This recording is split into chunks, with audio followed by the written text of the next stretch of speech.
Welcome back to the Liberty Perspective. I'm Joe Marshall. Me and the Mini P. Where are you, kid? Yep, there. You can see her or not. There you go. Right there. There you go. Got the Mini P with me. She ups my average. She's up here for about as long as she can take it anyways. It's been a while. It's been about a month since I posted. But I've been doing a deep dive. I was been watching a couple shows. Last few shows I've been watching for a while now. Dr. Jonathan Cooey on Giga-Ohm Biological, and he's been talking about bad biology. He's been talking about teaching a course in New Biology 101, but he refers to this bad biology in the context of an evolutionary science, and evolutionary genetics, and evolutionary Darwinian perspective, and it's a collectivist perspective. And I think I see where he's going and where he's coming from, or at least where he's coming from, if not where he's going. And he sees something rotten, something that's not right with it, something that's captured, something that's scripted to the whole thing. And it's intrinsic not just to biology. It's not intrinsic to just science. It's the whole of academia, and not just academia. It's intrinsic to economics, public health, which is all conjuncted with science too, right? Which conjuncts with and connects with at the intersections of, if you will, I want to use the word intersections with climate change, okay? All these different narratives that are all going on, the medical freedom movement, all the narratives that they're pushing, all the zootonic jump shit that comes out of the vaccine, COVID, and pandemic potential of viruses and pathogens, right? But it's all the same shit. And what I'm seeing is that there's a central script to it all. There's a central script to everything. And that central script is collectivism, and it's easier to say than it is to show. And that's what's kind of, I've been doing a deep dive for a month now, a little bit, and this is kind of where I'm going, and I want to show you in the end how the whole of education, the whole of academia, of everything, science, math, doesn't matter. All the sciences, they have an intrinsic, implicit, captured, an implicit collectivism. In particular, Marxism in particular has captured the whole of all of academia. And I've got a couple things that I want to go down through with you, and we'll see if I can prove my point or not, where I'm going. And like I said, where Cooey's coming from, I don't know if he's pinned it down or not, but I think what I'm about to show you kind of expands on what Dr. Cooey has been showing, and kind of it backs him up. It backs him up. He's not crazy. He's not crazy. There is something to what he's saying and what he's calling out, not just from a science perspective, not just from a biology perspective, not just from an academic perspective, but from a liberty perspective, from a founding principles perspective. And I'll see if I can see how I do on it, I guess, right? But one of the first things that we know is it talks a lot about the Human Genome Project, and the Human Genome Project is critical because of all that genetics versus genomics argument comes into the picture. And then you've got Genomics Project. How many people are aware that there's even a Human Phenome Project? There's a Human Phenome Project, and that Human Phenome Project, what are the visible traits, characteristics, if you will, right? So phenomics would be skin color, right? Hair color, eye color, that kind of shit, right? But who even knew that there was a Human Phenomes Project? If genetics isn't Is our inheritance genetic? Is our phenomics or phenotype genetic, or is our genes a product of our phenotype? Do you see what I'm saying? Now, our genetic inheritance genetic only, or do other things come into to play? Is our culture, is our environment also, do they result in our phenotype? Do they result in our genetic makeup, in our genome? Is our environmental adjustments or adaptations or evolutions in our genome or in our genetics that are a result of the environment? Could the next generation inherit those? And if they are, what are the implications? Is it just biology, or is it environment? And is that environment made up of cultural and social things that also lead to a genetic and genomic result? And do we make this social pivot from where, and how can we make this social pivot from pure evolutionary science to evolutionary social science? And how does that come into play? How does Marxism, collectivism in general, Marxism is just another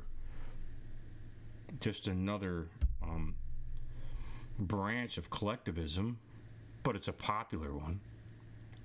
There's a plethora of different kinds of Marxisms, you know what I mean? So, but how does that come into play?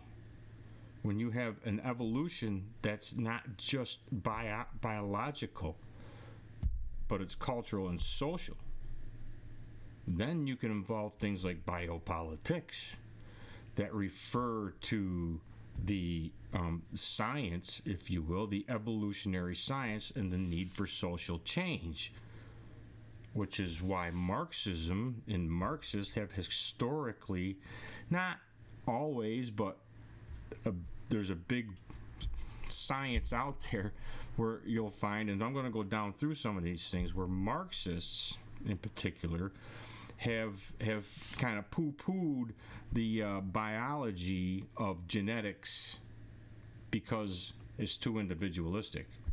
And you've got other people out there pushing different types of genetics, selfish gene genetics.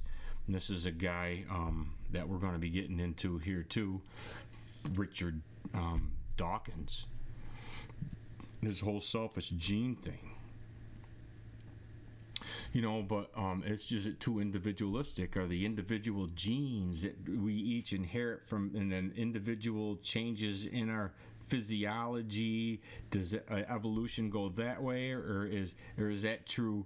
Too micro evolutionary, and we need to consider more macro evolutionary things, more collectivist oriented things, you know, like culture and environment, which are social. You know, it comes into play, and I'm going to show you these things. I'm going to go down through some of this stuff. And the title of this show that I've got is Evolutionary Science and Social Revolution Are One and the Same, because that's what they are. And I hope that I can show you where I'm coming from when I say that. Like I said, it's easier to say than it is to show. And that's one of the reasons I've been doing this deep dive for a month and a half on this stuff, to get enough stuff here together to show you, to go down through, to give you something from academia, from Marxist academia, from collectivist left and right academia, to see if I'm just full of shit or if there's something to it. You know what I mean? Evolutionary dialectal materialism, which is essentially Marxism, okay?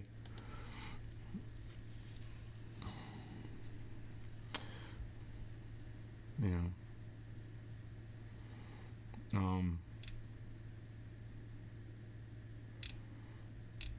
The science of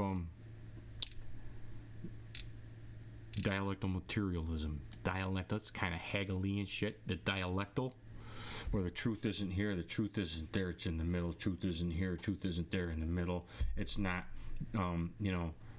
Darwinian, natural selection or Mendelian genetics. It's a combination of Mendelian genetics and Lysenkoism, or some other kind of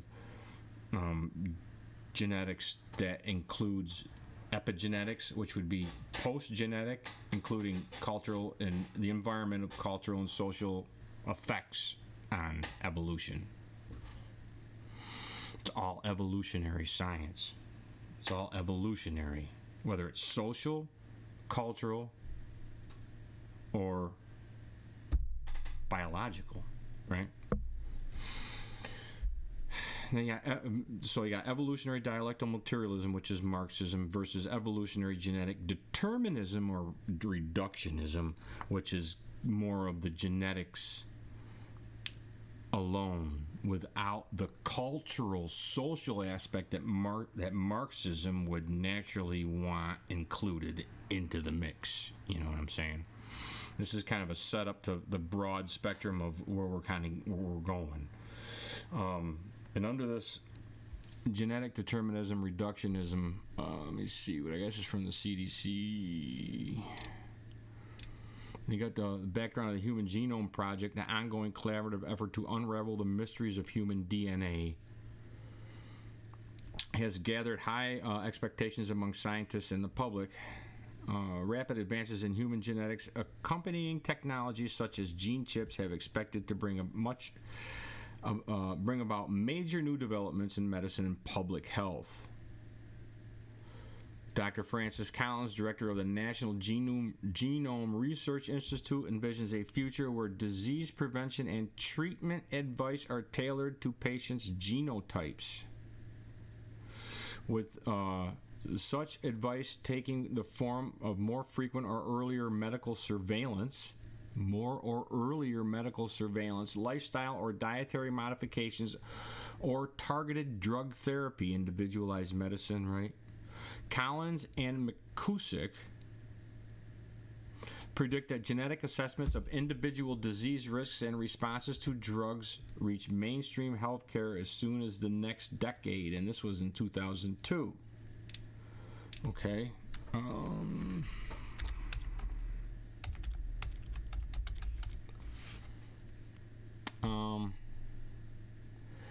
Also, I wanted to kind of look this up in here for a second. Today, the mounting accomplishments of the Human Genome Project call for a reassessment of the role of genomics in every condition of public health.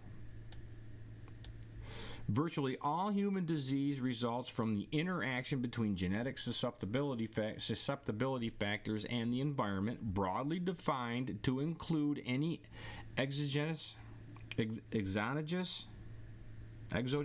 not sure how to say that, factor, chemical, physical, infectious, nutritional, social, or behavioral. This concept of gene-environment interactions may help explain why, for example, some health-conscious individuals with acceptable cholesterol levels suffer mitochondrial infarctions at 40 years of age, while others seem immune to heart disease despite years of smoking. We use the term genomics to denote the expanded view of genes and gene products within a whole system of genes and environmental factors. So you're going from genetics to genomics, the Human Genome Project. Okay? It's not just genes, it's not just genetics, at least in concept.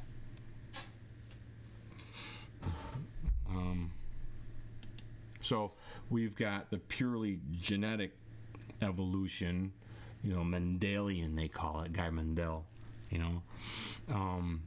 but that purely individualistic gene-derived evolution versus a environmental or cultural evolution or a synthesis of the two, which we'll get into later. They call them the synthesis, the modern synthesis, the new synthesis between different aspects of each that go down through, and we're going to get into some of that too. So it says on here, on this article here that I just was right here,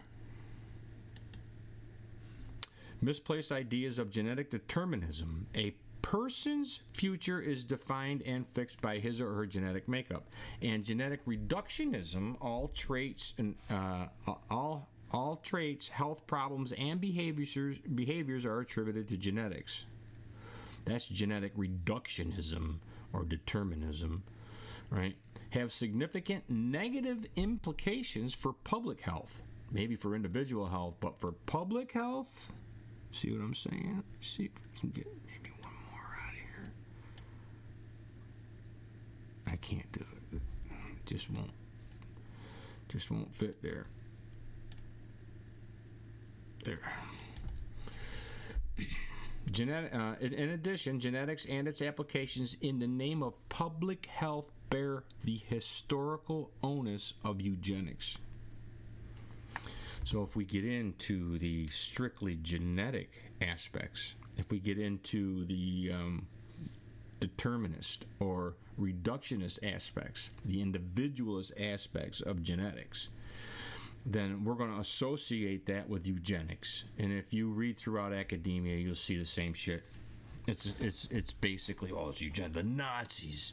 But then you'll also see it being referenced as one and the same with neoliberalism or capitalism or individualism and property rights, even though it's bullshit.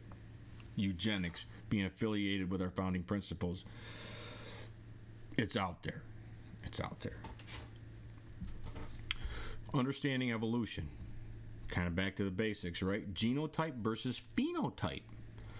Right? Genotype are the genes where we get our genetics from. Phenotypes is the physical appearance that we get from that genetic inheritance. Or is it just genetics? Could it be cultural? Could it be environmental? Do we need socialism to fix all the things that are wrong with it? That's where I'm going. Just a question. An organism's genotype is the set of genes that it carries. An organism's phenotype is all of its observable characteristics. I'll learn how to talk in a minute. Which are influenced by both its genotype and by the environment. This is it right here, and by the environment. What does that environment include? So in defining evolution, we are really concerned with changes in genotype. So in defining evolution, we are really concerned with changes in the genotype that make up a population from generation to generation. However, since an organism's genotype generally affects its phenotype, the phenotypes that make up the population are also likely to change. So different environments of where people are, your phenotypes are going to change. What ones they're getting to, who knows, right? A change in the environment also can affect the phenotype.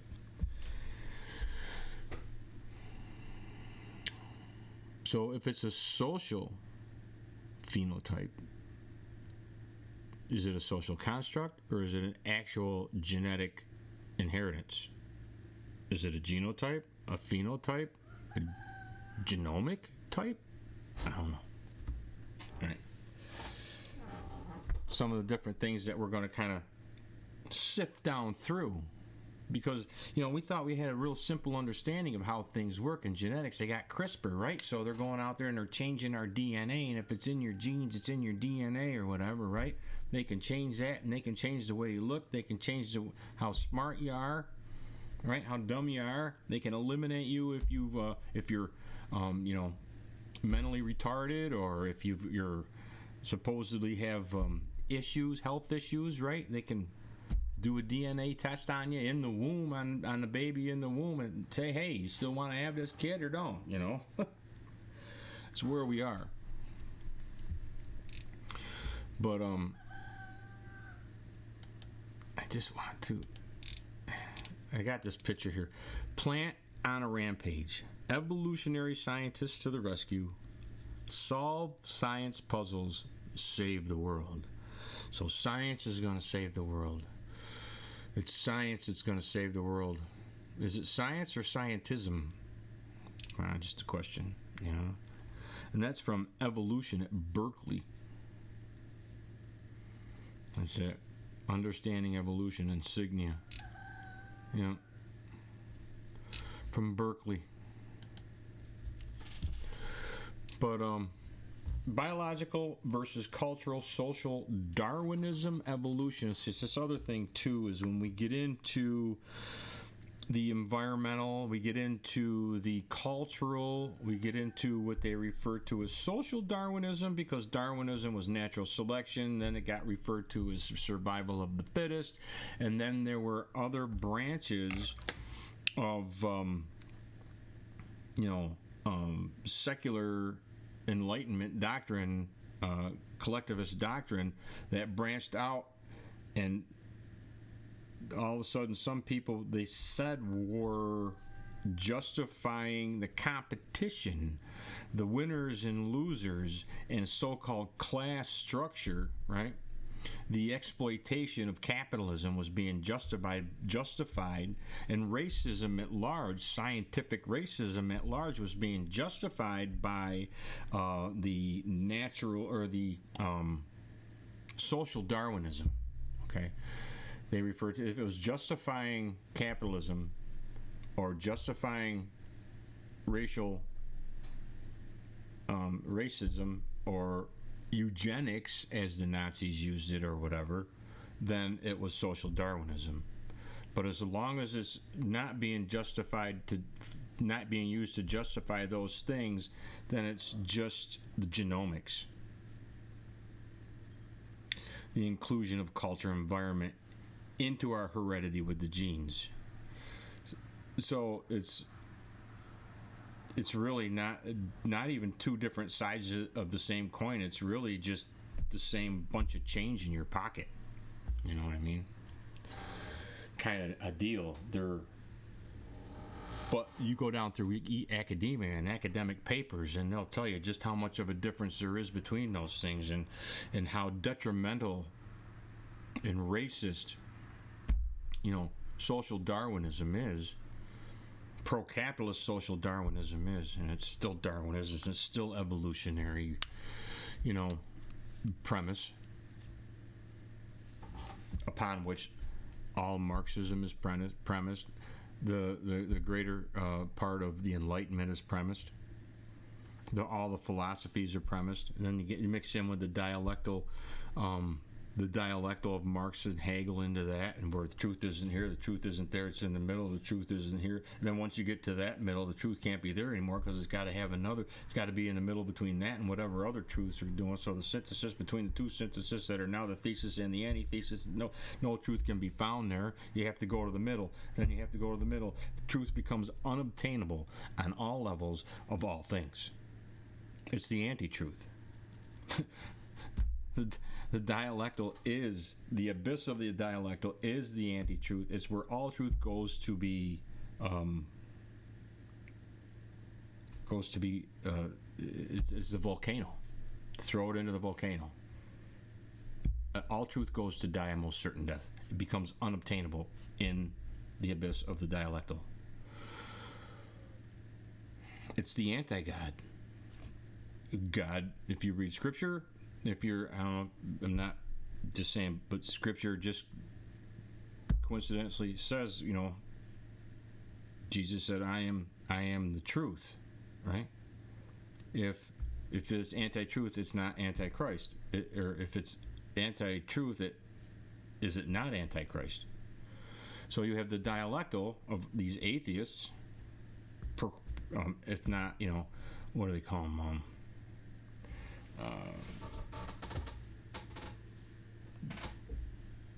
I can't remember. They're atheists or agnostics, right? that is just another aspect of this whole evolutionary doctrine, this whole evolutionary narrative. It's all dialectal, you know. If you read it into the academic papers of it, it's become one throughout most of it, a lot of it, anyways. You know, Man in His Future. It's a book, and I've also this book has also been on Cooey's radar. Huxley's been on Cooey's radar, and the other guys that are in this book, Huxley's just one of them.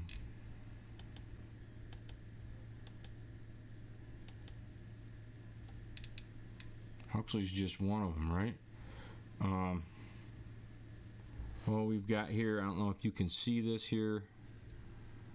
I'm trying to...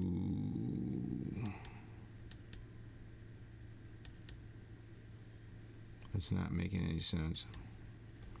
But anyways, maybe I'll just read down through some of these guys here.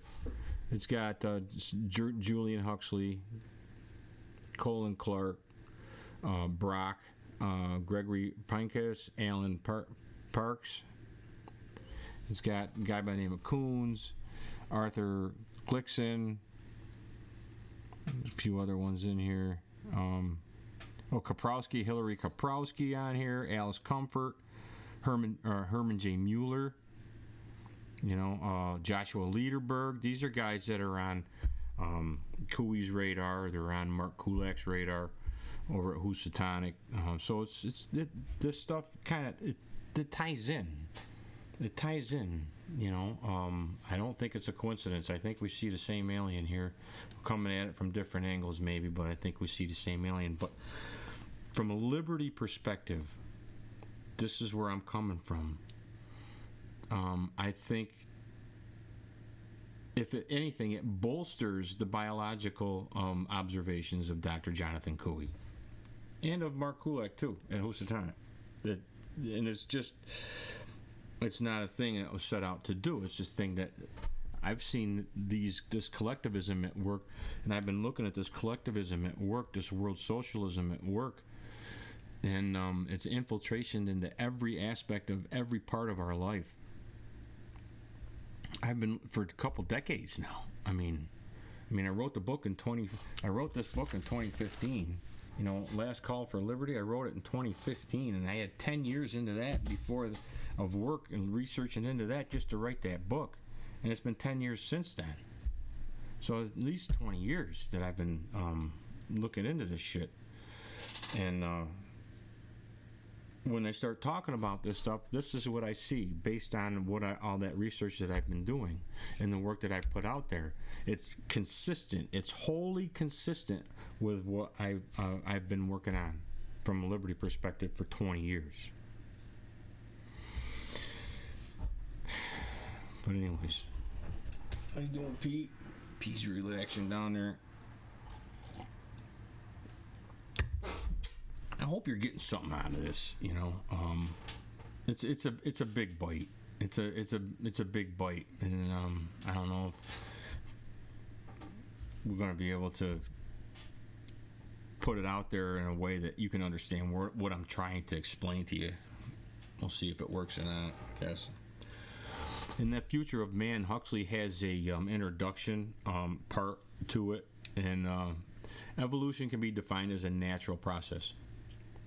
He writes, but this comprehensive process falls naturally into three main sectors.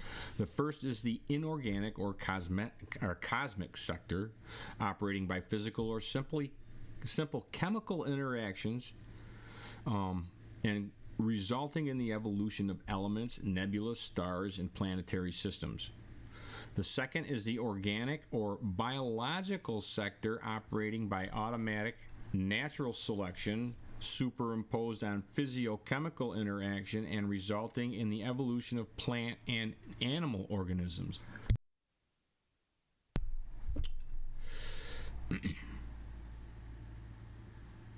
From fungi and flowers to monkeys and medusa.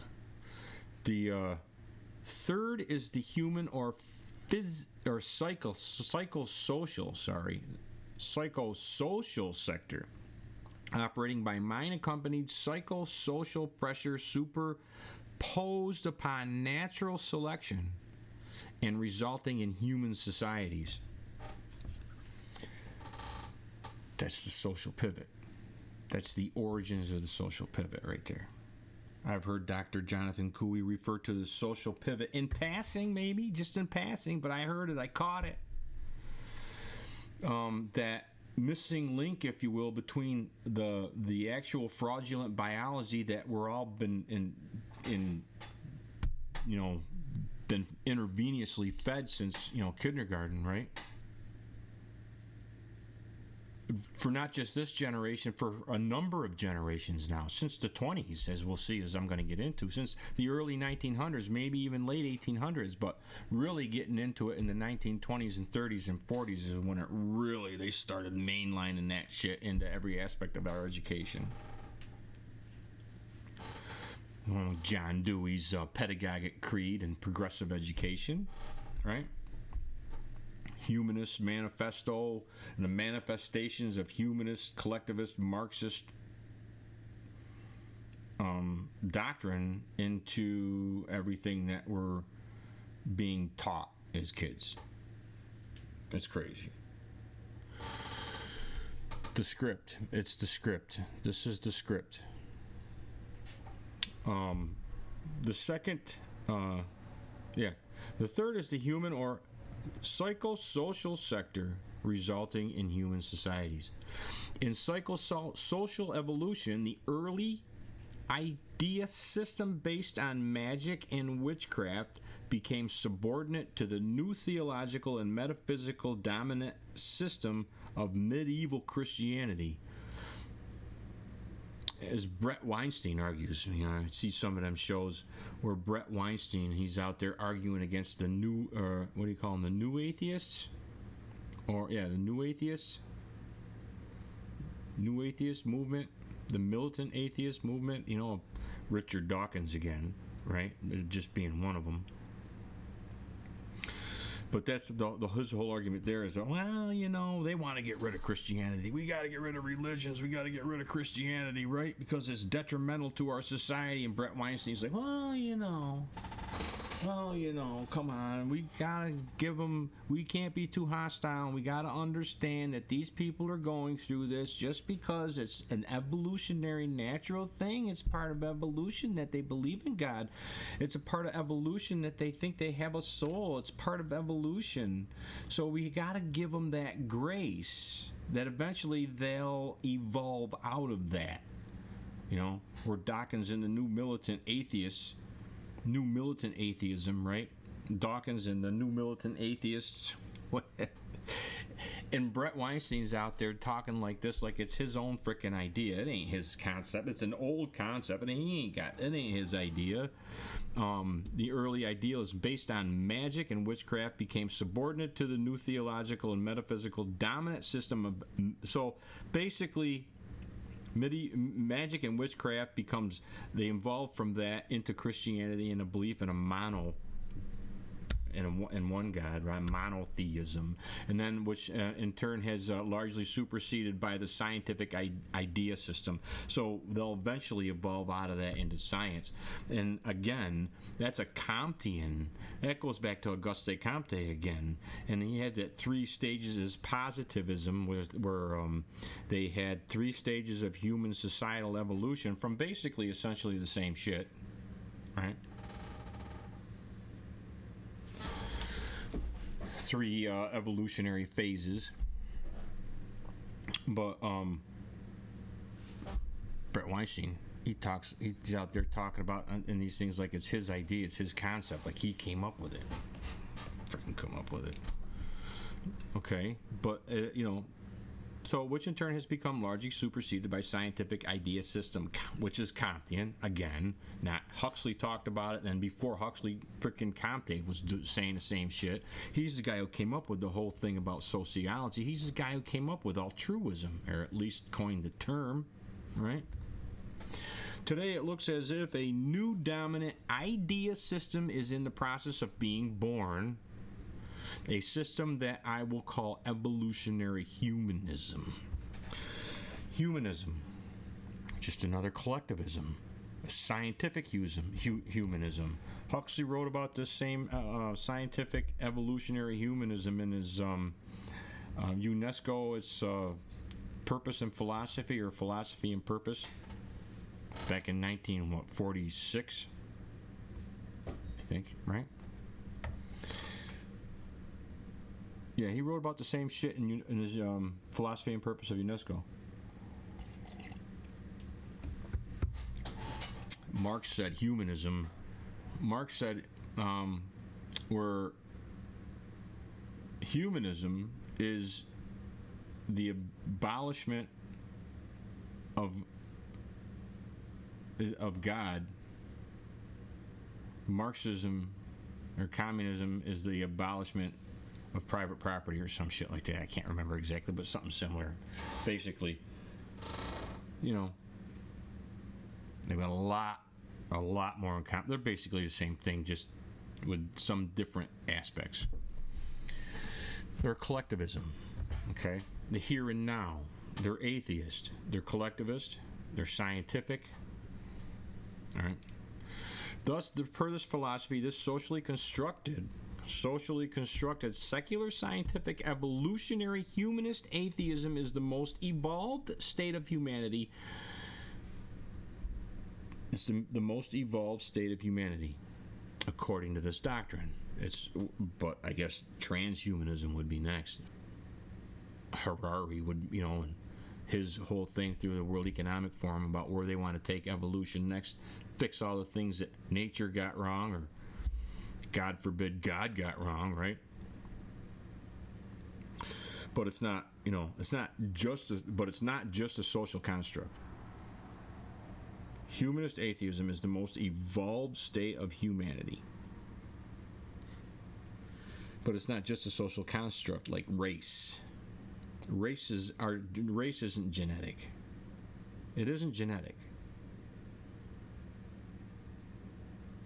So, race is just a social construct. Is it? How does that jive, right? How does that jive between, if race is just a social construct, and you have two people of one race and two people of another race, and they have kids that are of the same race, it's not genetic. It's a social construct. The phenotypes are just a social construct. It's out there. We'll get into that a little bit here in a minute.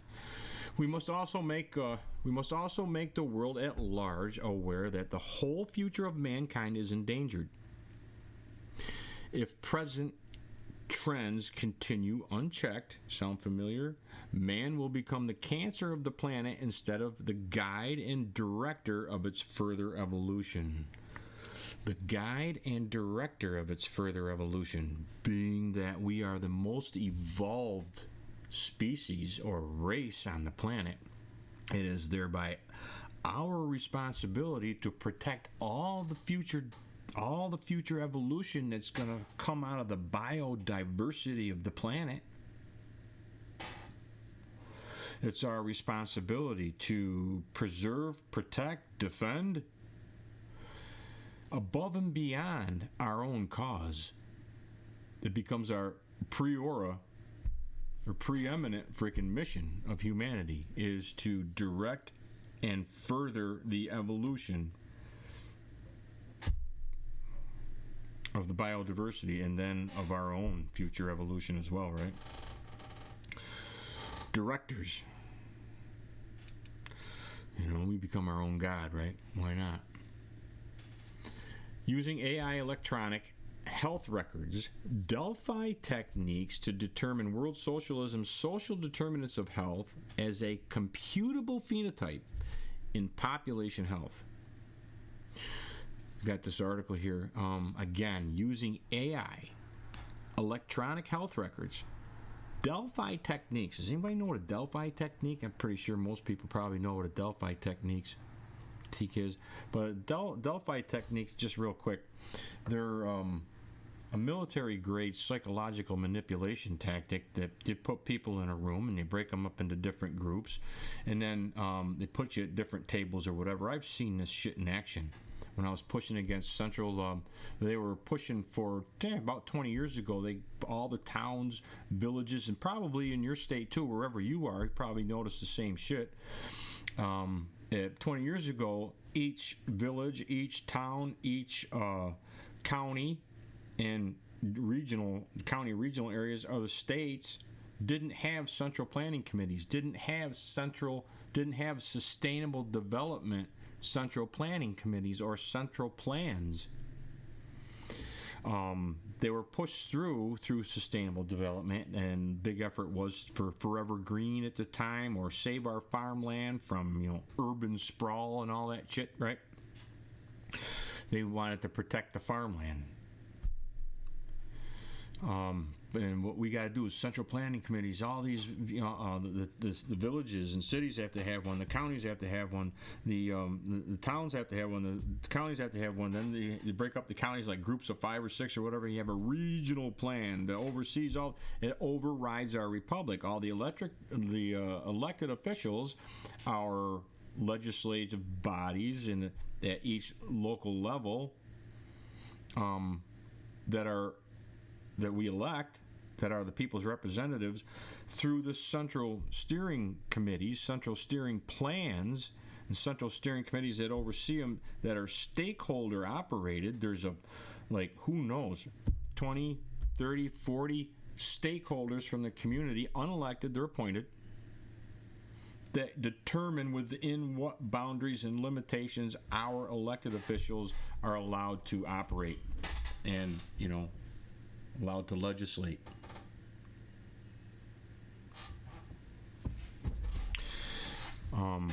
This is how it overrides our republic. But 20 years ago, we didn't have those things. And when I went to some of the meetings that they were having to push stuff, it was kind of funny because you get in there and they break you. They have all these people, and what they do is they try to sell you. And they use a dialectal method. This dialectal, the truth isn't here, it's in the middle. They throw out a hyperbole, and then they throw out another hyperbole, and they make the synthesis exactly what they want so that they can manipulate you. And then they break everybody up into different tables. They have, I don't know, I guess a lot of these groups I went to, there was like 30, 40, maybe 50 people at these things that were like, what is this all about, And they break us up in different groups, and at each table, with like maybe 6, 7 people at each table, they'd have what they call a shill. They'd have a person that was actually not there with an objective mission, but they were a facilitator. They facilitated our conversation. They facilitated everything, and you could see it happen. You watch it happen. And they try to manipulate you subtly into thinking that you think their idea is your idea. It's nuts. I watched it happen. I called them out on it, actually. It was kind of fun to call them out on it. And but anyways, that's what a Delphi technique is. To determine world socialism's social determinants of health. Social determinants of health would be of the environment, right? Would it not be? Would it be cultural? It would be social environment. So if you have social determinants of health, and those social determinants must be changed. So that would advocate an agency, that would immediately insinuate a necessity for an agency for social change in order to correct or redistribute, for correction, necessitate some kind of redistributive justice. That's what human rights are.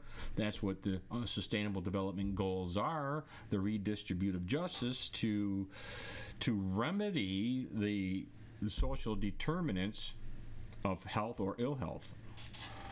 As a computable phenotype, the world socialism, social determinants of health as a computable phenotype in population health, which is public health, right? Yeah, it's nuts, right?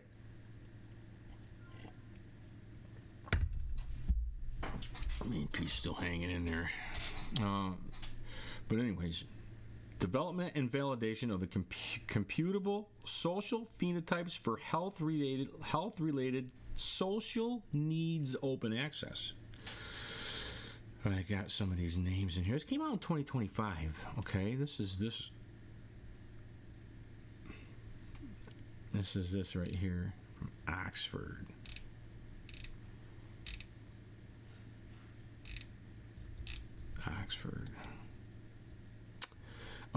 Lay summary. The summary. Health-related social needs, acronyms out the ass and through all this shit, right? Such as food insecurity. I didn't know what the hell food insecurity was. I went to a bakery. It's like freaking 10 years ago right now. But time flies when you after you retire. I bought a pie, and she said, "You want to buy something for food insecurity?" I said, "What the hell's food insecurity?" She said, "Well, people, the poor, don't have any food." I said, How does anybody not have food with all the government programs they got around here? How do they not have food? How do we have food insecurity after all these programs? It's freaking crazy. She didn't know what to tell me. She had no answer for me. But anyways, health-related social needs, of course. What aspect of any part of your life doesn't affect your health one way or the other? Whether you're asleep or awake, what aspect of your life does not affect your health or cannot be attributed to some kind of effect on your health? Zero. Everything. That's the wonderful thing about One Health. Is that through One Health, they can implement the tenets of world socialism at every and all levels of your life. Every and all aspects of your life.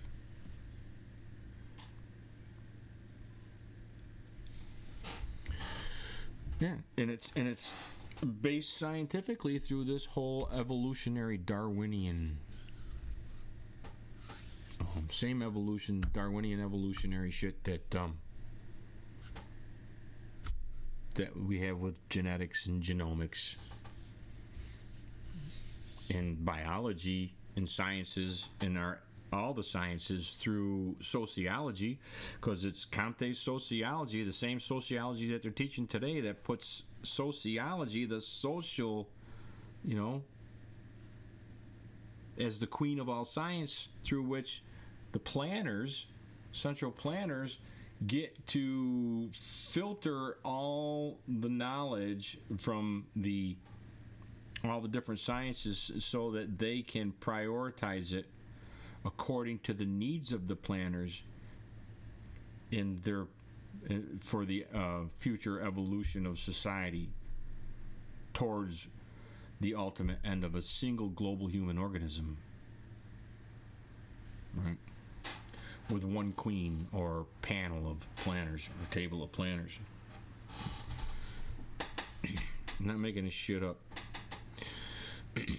Yeah, so you have health-related social needs such as food insecurity and housing instability can impact patients' health. For health systems to address these needs, they need an effective way to measure them. The standard approach to measurement of health-related social needs, surveying patient, is challenging due to the time and resource needed to survey each patient.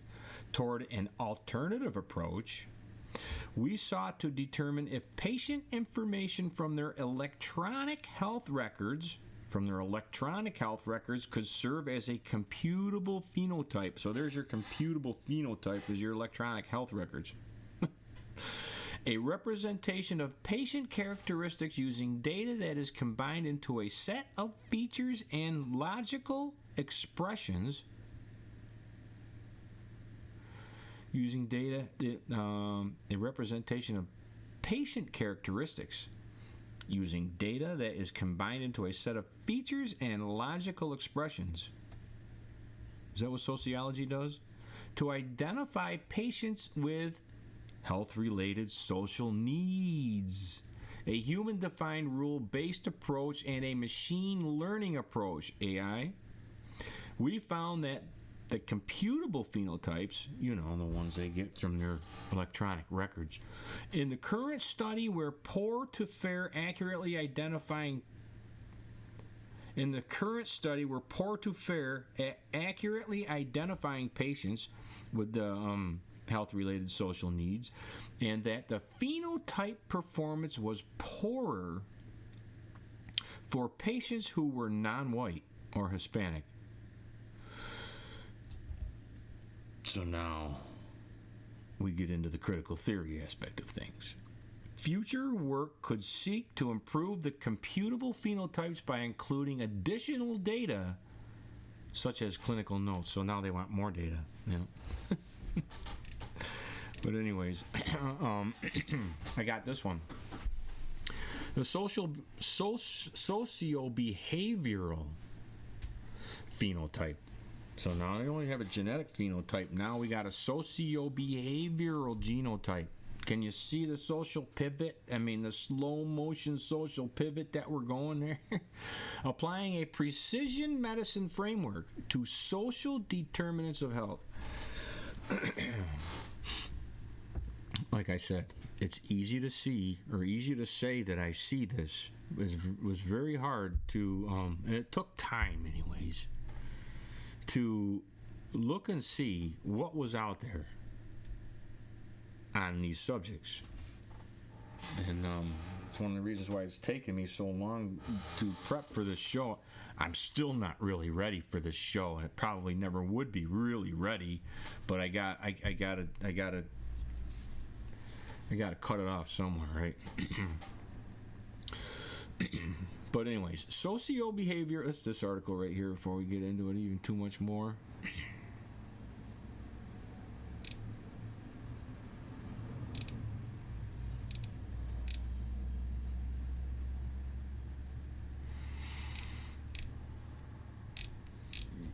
Yeah.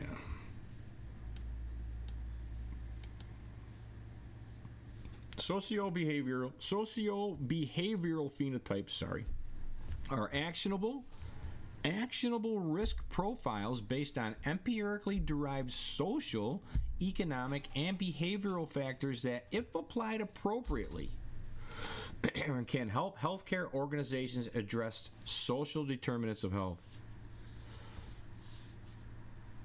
That's the One Health. That's your Sustainable Development Goals. That's the whole of what the redistributive justice of human rights all come into play from that point. This is just from 2019, right?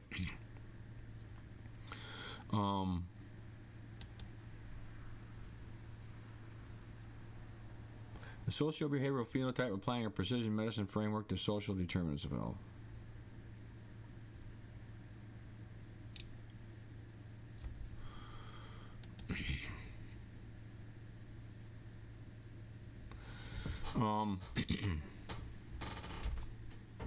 Managed care from 2019. Okay, these are the takeaways. Managed care takeaways. The takeaway points. 1. Social determinants of health led to increased healthcare utilization and poor outcomes. Social determinants of health lead to increased healthcare utilization and poor outcomes, but efforts to risk stratify patients have largely ignored these risk factors.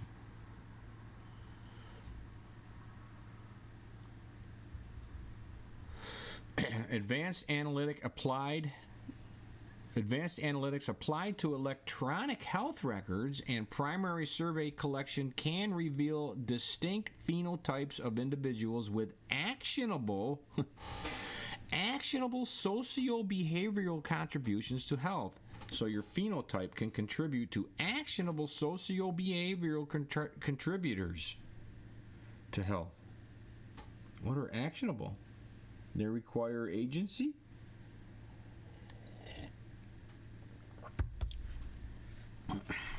Seeing the social pivot here?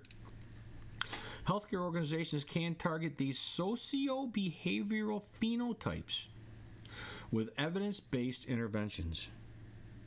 Now,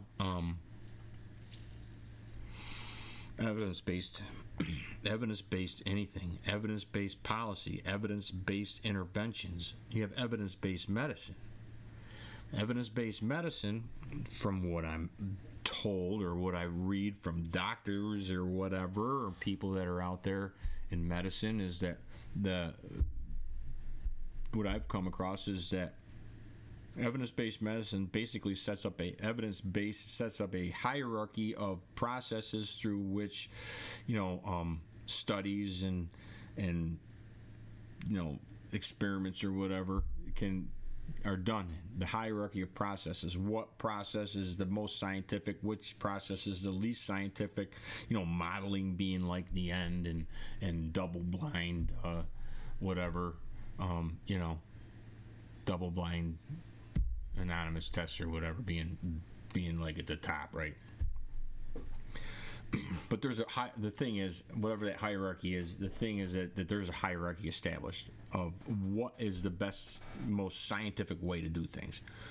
Evidence-based policy, which I did a whole show on, one of the first few shows that I did, first half dozen shows I did, I think, is basically it's the centralization of truth, because evidence-based policy, essentially, when you work it down through, and the actual philosophy behind it is more, a better interpretation would be policy-based evidence, because it's not in the data. It's not in the data. It's the establishment. Evidence-based policy is established in the synthesis between the actual data and the needs of the planners or the needs of the policymakers. I shit you not. I did a whole show on it. So when they say that healthcare organizations can target these socio-behavioral phenotypes with evidence-based interventions, so it's whatever interventions work best for the planners. That's what they're saying.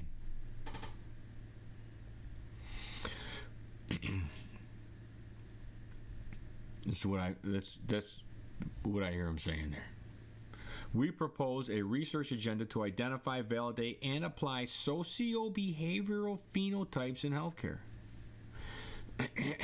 Commonly used risk algorithms in healthcare, including indices to predict hospital readmissions, define high-risk patients by disease-based or utilization-based factors. Clinicians and systems can target interventions in such high-risk groups, so-called precision delivery.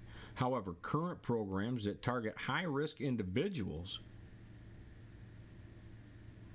including high-risk case management programs, do not uniformly reduce utilization or adverse outcomes. Clinicians and systems that can target interventions to use to such high-risk groups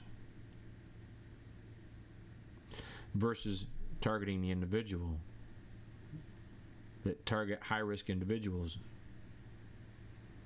they don't uniformly reduce utilization or adverse outcomes. Why might such interventions be ineffective? Perhaps the problem is in our conception of risk rather than the intervention.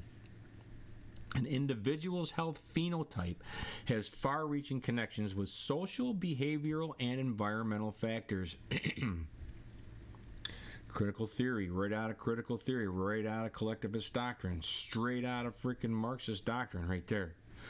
An individual's health phenotype has far-reaching connections with social, behavioral, and environmental factors, just the same as genetics. It's the same freaking thing. It's a mirror image. Not even a mirror image. It's a twin sister, right?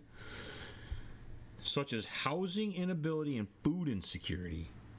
Nevertheless, few risk models include variables associated with social determinants of health. This was just written in 2019. When did the hell the freaking social determinants of health came out? Because that's all they were talking about during COVID.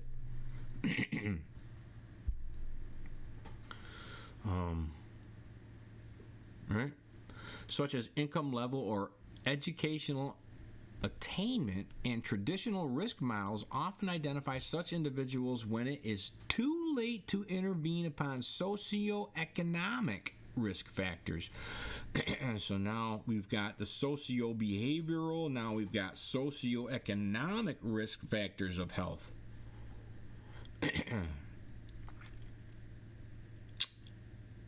Now, why wouldn't Marxism include that? Why wouldn't Marxism roll that in, right?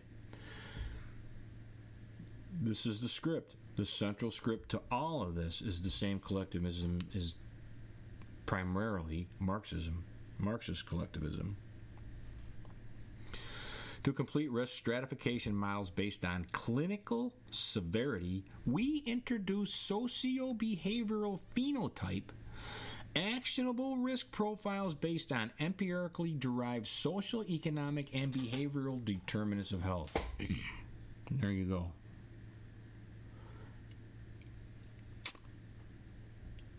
You pull the Marxism out of that, you pull the collectivist doctrine out of that, and you don't have anything left.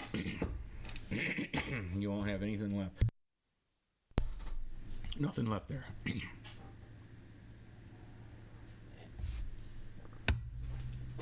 How you doing, Pete?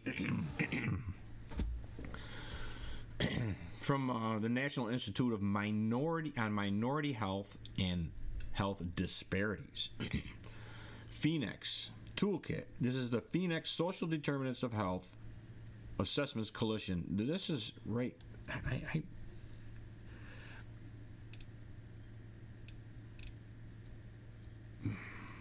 16 protocols. Just to give you an idea what's out there. Just to give you an idea where this shit's going. And you don't have to make it up. You don't have to guess. It's already been established, right? Let's see if this has even got a date on it. I didn't get the date here. Does this have a date?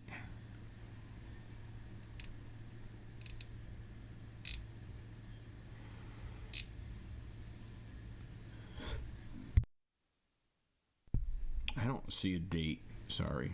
But anyways, the Phoenix Toolkit. It says Phoenix Toolkit at the top. You can't see it. Phoenix Workshop Service. There it is. Phoenix Consensus Measures for Phenotype and Exposures. Toolkit is a web-based catalog of recommended measurement protocols of phenotypes and exposures suitable for inclusion in genomic, clinical, and translational research studies with human participants.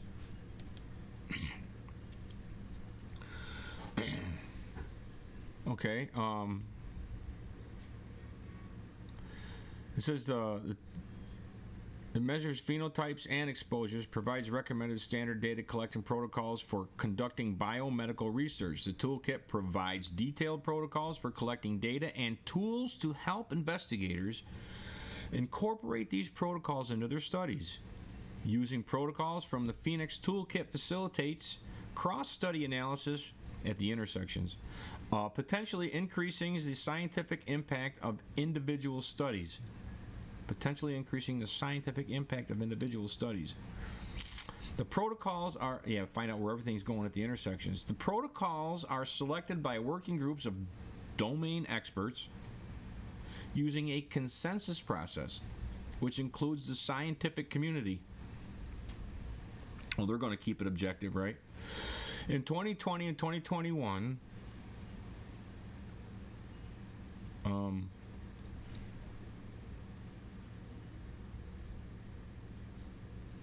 this National Institute on Minority Health and Health Disparities funded administrative supplements to establish 2 work groups to expand the selection of high-quality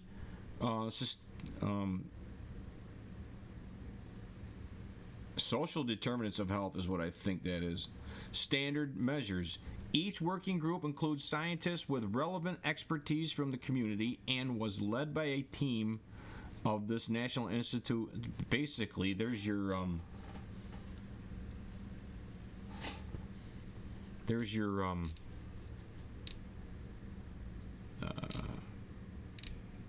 Delphi right there. Same shit, right? Yeah. Each working group included scientists with relevant expertise from the community and was led by a team from this minority on minority health and health disparities. And here's some names. I don't know. just in case you recognize any of them there. But they've got toolkits so that you can go out there and find out where at the intersections, the social applications of your science work. That's what I'm seeing. It's right there. And it's all in the context of critical theory. It's all in the context of the oppressor versus oppressed context of the Communist Manifesto. It's all the same shit. Socialist alternative. Okay? This is...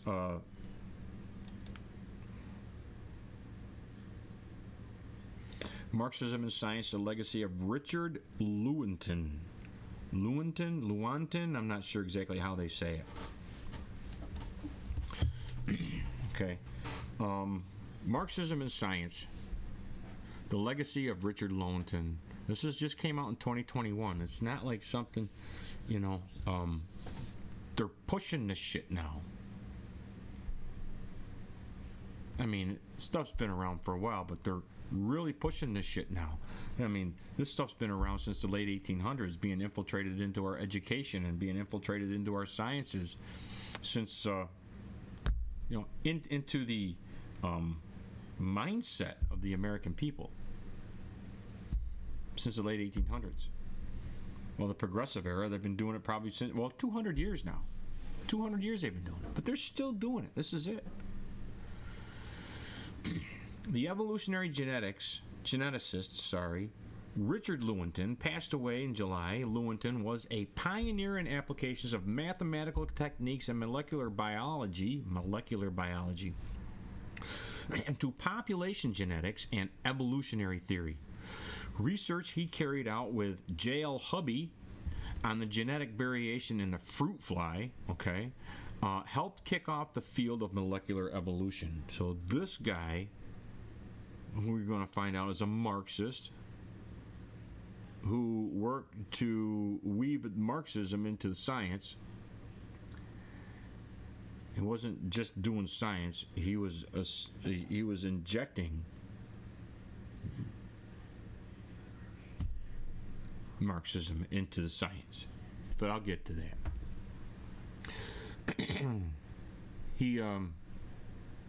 He's a pioneer in the applications of mathematical techniques and molecular biology to population genetics, the collective, and evolutionary theory. Research he carried out with J.L. Hubby on genetic variation in the fruit fly helped kick off the field of molecular evolution. But his scientific endeavors were closely tied to political struggle. A socialist and self-identified Marxist, Lewontin was committed to the struggle against capitalism. I'm not making this shit up. Not making it up.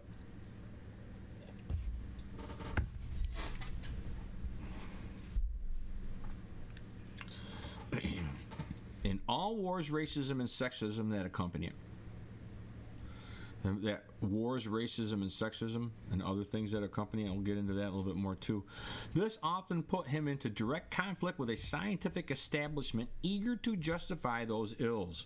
In other words, the guys that justify the capitalism, that justify the genetic determinism through genetic determinism with social Darwinism.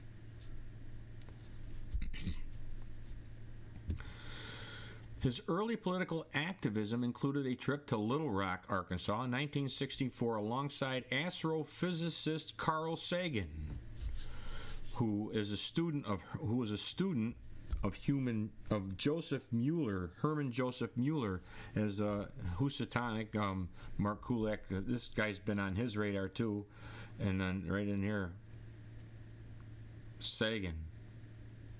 Mueller mentored Carl Sagan. He's not just on my radar.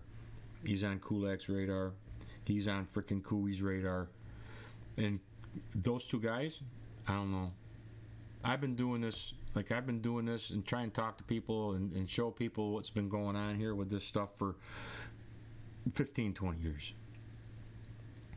And Mark Kulak and Jonathan Cooey are the first two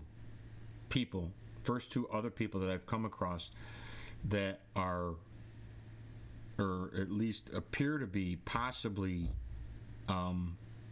working to unfold this same alien, to expose this same alien.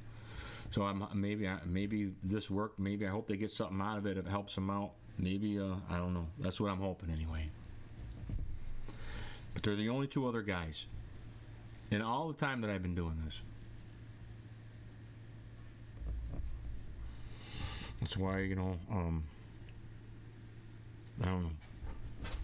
It's just a noteworthy shout out to those two guys, because again, it gets lonely. It's a lonely place out here, man, when you're trying to do things from a liberty perspective, from a truth and liberty perspective, founding principles perspective.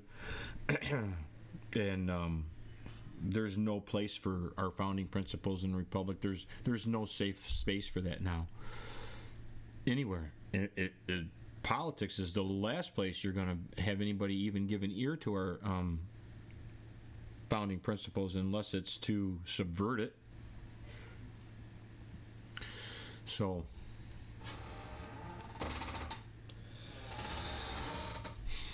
but anyways, carrying on here. Carl Sagan in 1964, alongside astrophysicist Carl Sagan, to challenge creationism. They challenged creationism. And that whole challenge of creationism is still being continued down through the new atheists of Richard Dawkins and Melissa Chen.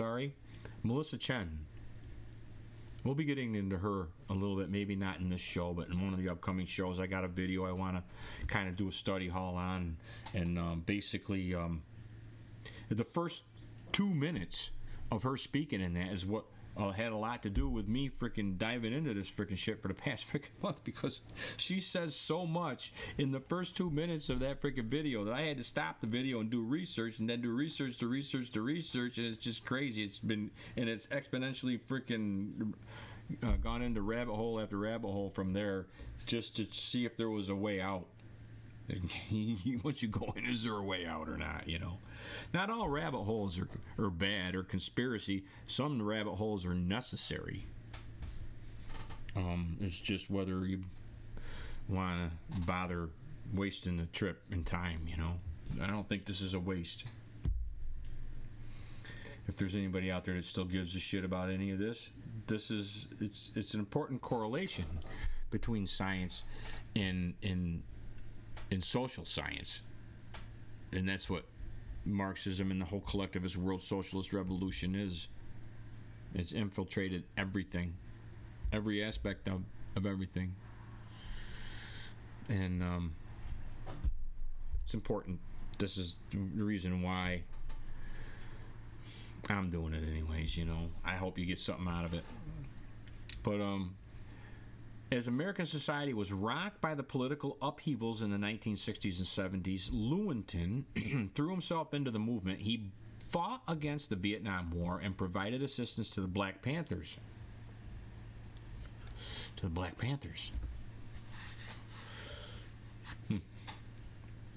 They come out of the New Left. They were Maoist communists, right? He was one of the most prominent voices in Science for the People, which provided a radical Marxist influence critique of the influence of capitalism on science. So now this is this revolutionary legacy of Science for the People. It's a socialist magazine, a socialist alternative. Science for the People.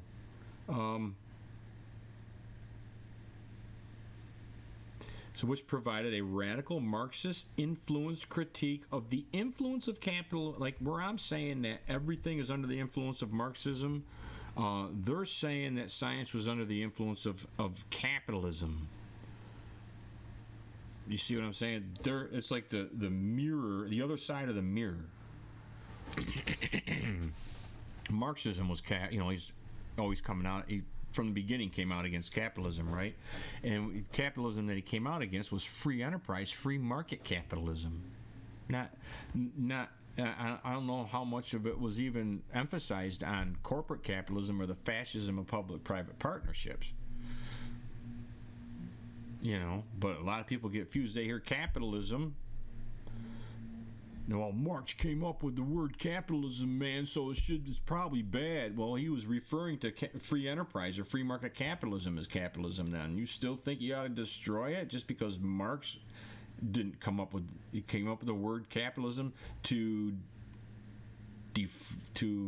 define free market capitalism? It was his word for free market capitalism. You know? But anyways, Lewington was particularly concerned with the attempts of the capitalist apologists, social Darwinists, the determinists, the guys like Richard Dawkins, right? And Melissa Chen.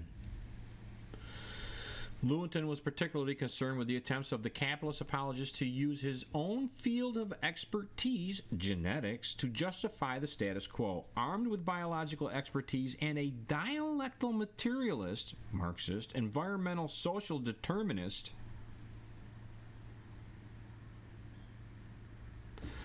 social determinist outlook, Lewington became one of the most articulate critics of biological genetic determinism. Biological determinism, and I just kind of threw genetics in there.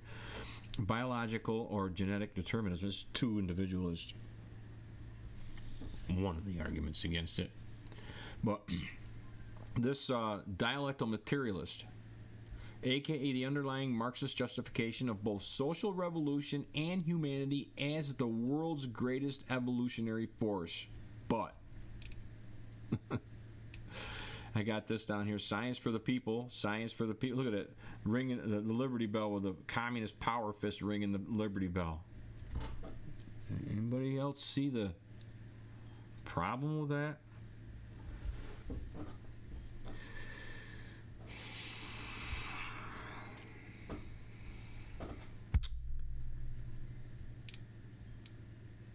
That's it.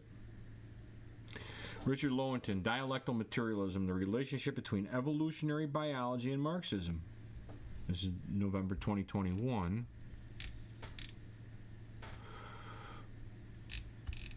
Okay. Dialectal Materialism, this article right here. Science for the people. Dialectal Materialism combines two philosophical traditions: historical materialism formulated by Karl Marx and Friedrich Engels, and dialectics, and the idealist philosophy formulated by Friedrich Hegel, German philosopher Hegel.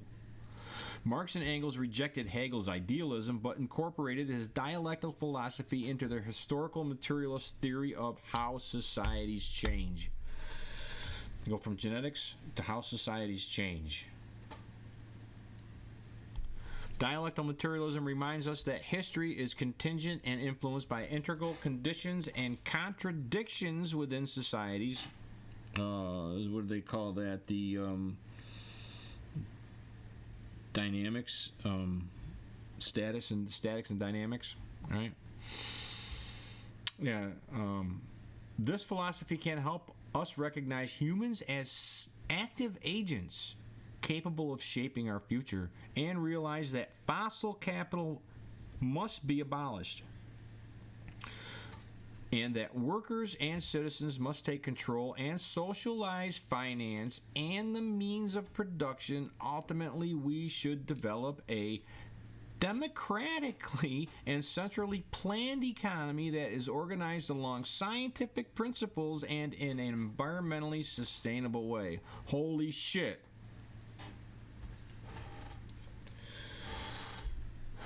You couldn't get anything more communist in the Communist Manifesto than that. Or more socialist, or more Marxist. The fossil capital must be abolished. What's fossil capital? Oh, here we go back to the ecologist. Fossil capital. Basically anything that comes out of fossil fuels, a fossil fuel economy. You know. Note that it's the ecologist that has that article. We'll get to that in a little bit too. Okay, now we're back to this article here. Marxism and Science, the Legacy of Richard Lewontin. Okay. Not in our genes. Biological determinism has long history going back to the social Darwinists of Marxist time, who conflated Darwin's natural selection with capitalist competition. The social Darwinists in conflating Darwin's natural selection with capitalist competition, and then they came up with some term, I can't remember who came up with it, they referred to it as survival of the fittest, okay? Justifying capitalism. In 1969, psychologist Arthur Jensen wrote a prominent article in the Harvard Educational Review arguing that programs to boost educational success among the black population were doomed to failure because, according to him, intelligence, as represented by IQ, was largely determined by one's genes. In 1975, Lewontin's colleagues E.O. Wilson, okay, aka the New Darwin or New Huxley, okay, published Sociobiology, the New Synthesis. Well, hang on a second. In this article right here, the Modern Synthesis. They have all these syntheses. I mean, I can't remember. There's a guy named Lamarckian or something like that. Maybe. Let me see what we got in here. I say Wilson's. Let me see what we got here. Let me see what I picked up on this. It was they call it the New Darwin because they did synthesis. They did synthesis between shit. So if you had like a Lamarckian, I guess, and Darwin, then they would have there were groups, camps here, and camps under one that was geneticist, and one was environmental. Then what they did is they had what they called the Modern Synthesis, and Huxley was one of these guys, and a bunch of other guys that said, well, genetics is still important, but so is environment, man. So it's like the synthesis between the two, dude. You know what I mean? So then you've got that. You got the first synthesis, then you got a modern synthesis, then you got the new modern synthesis. They keep changing, right? Now, this E.O. Wilson guy, the New Darwin or New Huxley, published Sociobiology, and that was that article I just showed you that came out of. I am making this shit up. The New Synthesis, a more sophisticated form of biological determinism. They said this guy, Richard Dawkins, is what, selfish gene basically comes out of this. But the books were about the same time in 1975. But this New Synthesis, Wilson's Sociobiology, the New Synthesis, supposedly a more sophisticated form of biological determinism, genetics, backed by a large corporate advertising campaign, which makes it capitalist, right? While distancing himself from overt racism of other biological determinists, Wilson and the sociobiology school sought to identify complex social phenomena with genetically determined phenomena in nature. Survival of the fittest. Wars could be explained by aggression seen in baboons. Inequality could be by hierarchy seen in the caste division of ants. And private property by territoriality seen in geese. They're always grab-assing. We get a shit ton of geese on our pond. They're always grab-assing. There ain't no safe space for freaking birds, any kind, really. Ever watch them? Oh, they're singing and they're just having a wonderful time, and it just seems so serene, but they're fighting for everything they got every minute of the day, every day. Lewontin devoted a large part of his efforts as both a scientist as an activist to combating these ideas of social Darwinism, pro-capitalist, supposedly pro-capitalist. Most of the arguments that are supposedly pro-capitalist are bullshit. They're more pro-corporatism than they are pro-capitalist, or pro-centralized economy capitalism than they are actual free market or free enterprise capitalism. So it's bullshit there too. But anyways, Yeah. As a scientist, he adapted his research in genetic diversity of fruit flies to humans. No stretch there, right? Talk about frickin' zootonic jumps, right?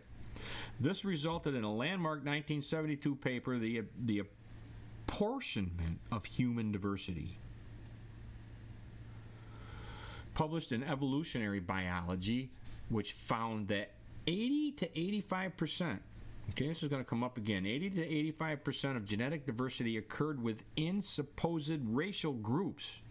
So there's, and that genetic variation between the groups only constituted 1 to 15% of the variation. So 80 to 85% of the genetic diversity was within our racial phenotypes or racial groups, and the only difference between us was 1 to 15%. Is what they're saying. As an activist, he took part in protests against scientists who used their authority to prop up racism, scientific racism, eugenics, the defense of capitalism, supposedly, all came out of this social Darwinism, they say. They say. Don't take the bait. It's all the same evolution. It's all the same Darwinian evolution. It's all the same evolutionary biology. It's all the same evolutionary sociobiology, whatever you want to call it. It's all the same collectivism. It's all the same Marxism.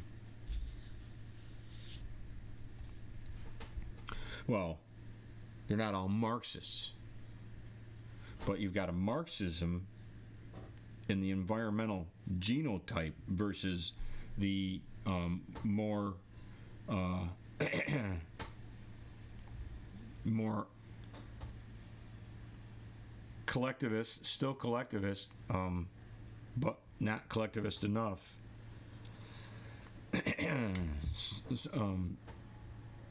Group of guys that are the determinists, the genetic determinists that are supposedly where eugenics comes from on the right. This is the collectivist progressive right, the eugenics associated, with the Nazis, right? And scientific racism, the justification of, even back into the 1800s when they were saying that, basically genetically blacks were inferior because they weren't evolved. They were a less evolved state of humanity than their masters, and that would be, I don't know, regardless of whatever race was being the master or whatever race was being the slave, that would be probably the same argument, right? I mean, if you're going to have evolution, there has to be some optimal point of evolution. I mean, if people, we have got here to where we are as through evolution, then maybe is there, I don't know, but these Marxists are kind of separating themselves from that because they can't infuse the Marxism into that argument, for one. It's a false dichotomy, really. It's a false dichotomy because they're all evolutionary, they're all Marxists, they're all collectivists anyways, if not all Marxists. They might not be all Marxists, but they're still all collectivists. Okay? Beyond debunking the bad science behind biological determinism, not in our genes, used a Marxist approach to explain the ideological basis for these ideas.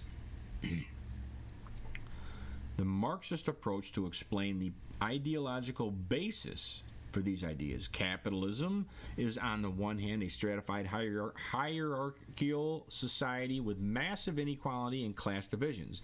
On the other hand, it's a system driven by free markets and a principle of equality.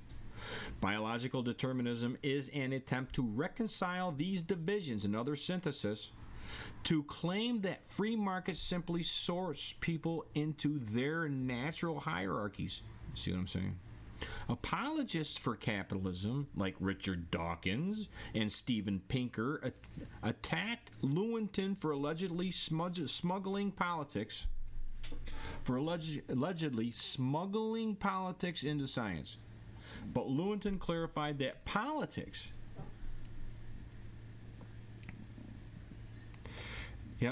but Lewontin clarified that politic and political ideas were already being smuggled into science.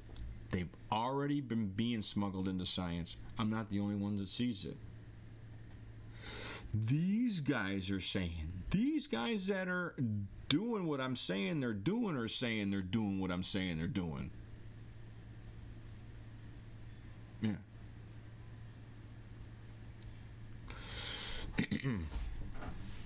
Just saying.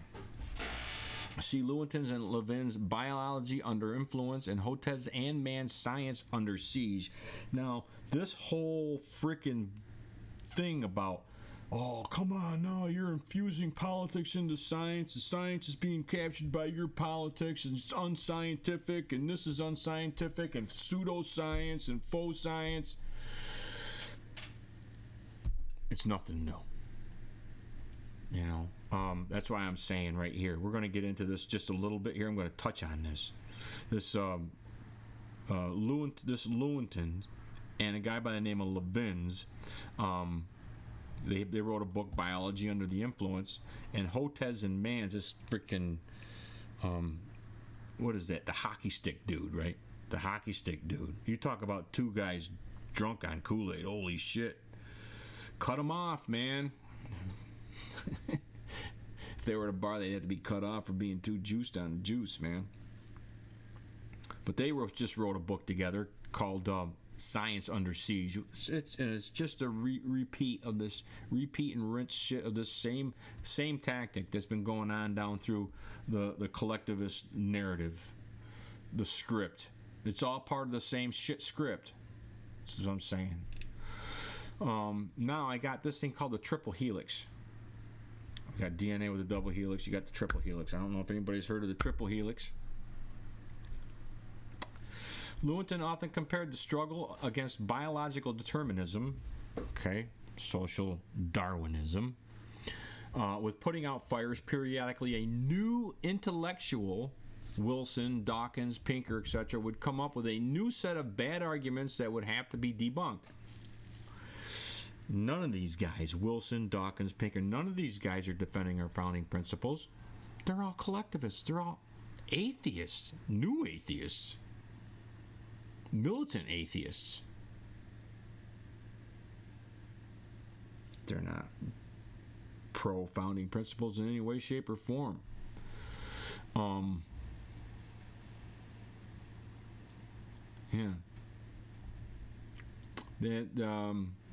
They would come up with a new set of bad arguments that would have to be debunked, but the questions still remain.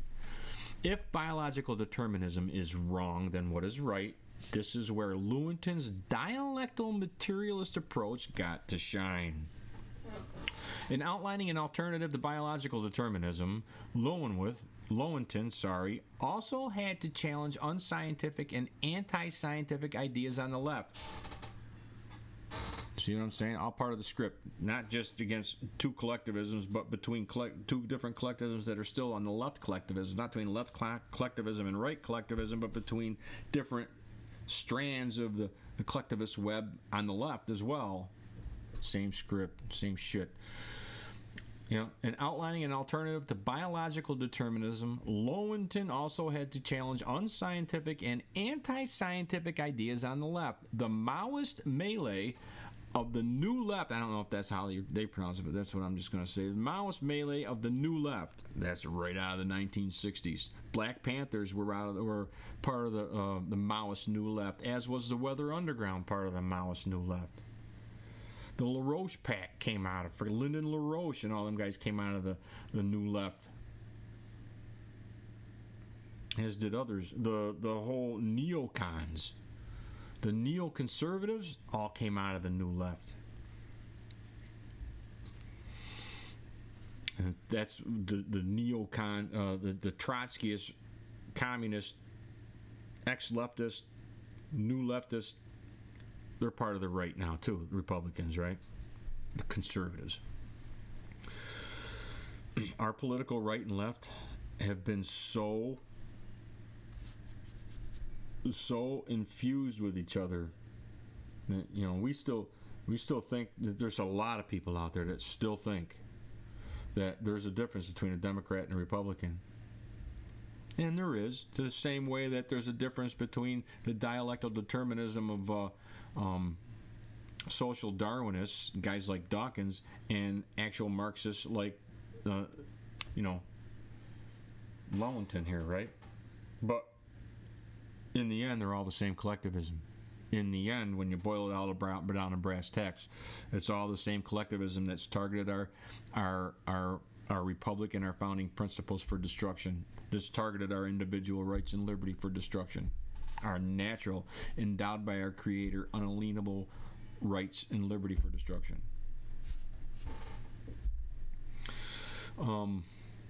In outlining the alternative biological determinism, he also had to challenge unscientific and anti-scientific ideas on the left.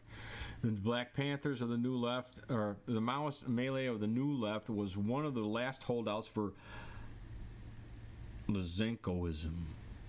This guy Lysenko. Okay? He was a Russian. We'll get into it in a minute. Link added, also on Hasatunik's radar here. Okay, last halt, Lysenkoism. Lysenkoism against genetics, the meeting of the Lenin All-Union Academy of Agricultural Sciences in 1948. Basically, this guy, Lysenko, well, he's also on Hasatunik's radar here. Yep, I found him there too, so he's on Mark's radar.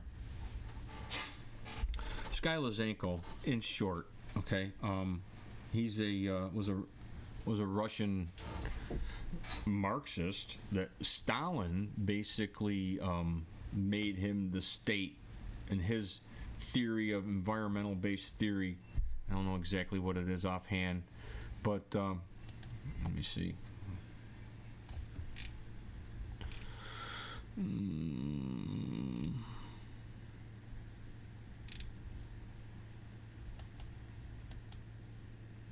Can't remember, something to do with the environment.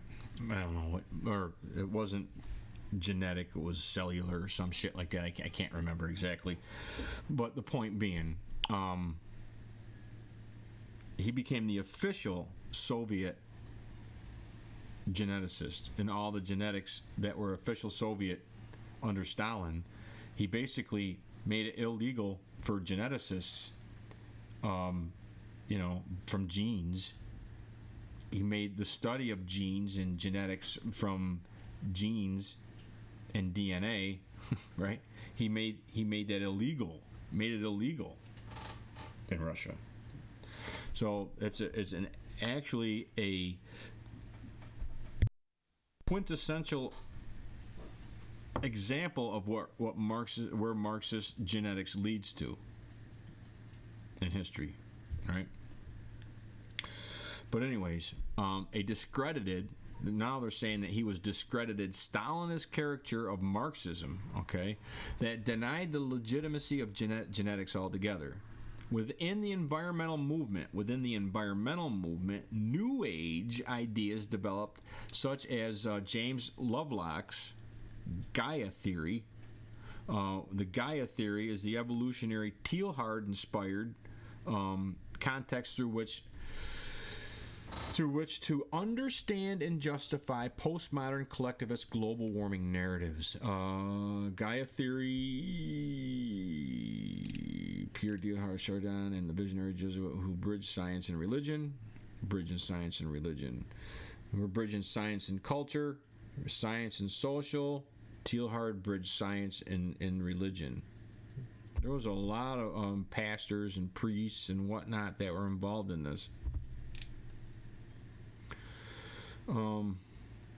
His ideas about cosmic evolution and the ultimate convergence of consciousness and love have influenced many thinkers and movements, including the New Age, the Gaia hypothesis, and transhumanism. So. Anyways, I'm not just making that shit up.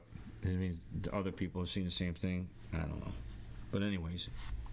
So you've got this Gaia theory that's also come down through the same through the same environmental movement have led to this shit, okay? And as the new left went into crisis, postmodernist ideas developed that were hostile to science. So you also have other postmodern collectivists, they're saying that we're hostile to science. No, all are revolutionary. No, all are evolutionary. All are revolutionary, and all are collectivist. That's what the point that I'm trying to get across to you here. In articulating a dialectal materialist approach to biology, Lewontin collaborated closely with ecologist Richard Levins. Okay, he wrote a book together with him. Most of their essays are collected in the books The Dialectal Biologist, 1985. You okay, P? She's getting kind of crazy. You ready? Hey, there you go. Go get him. Most of their essays are collected in the books The Dialectal Biologist, 1985, and The Biology Under the Influence, 2007. The essays in these collections covered a wide range of topics, from the agribusiness and the environment to modern scientific developments like chaos theory and cybernetics.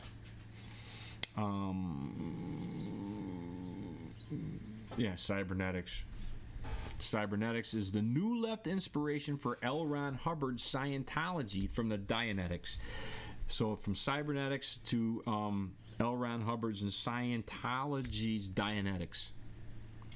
Kind of explains a little bit why Scientology, if you look down through Scientology and a lot of the human rights videos on YouTube and stuff, the human rights for kids, where they show kids and all that stuff, and you're learning about all your different human rights and stuff, they're made by Scientology, a lot of them.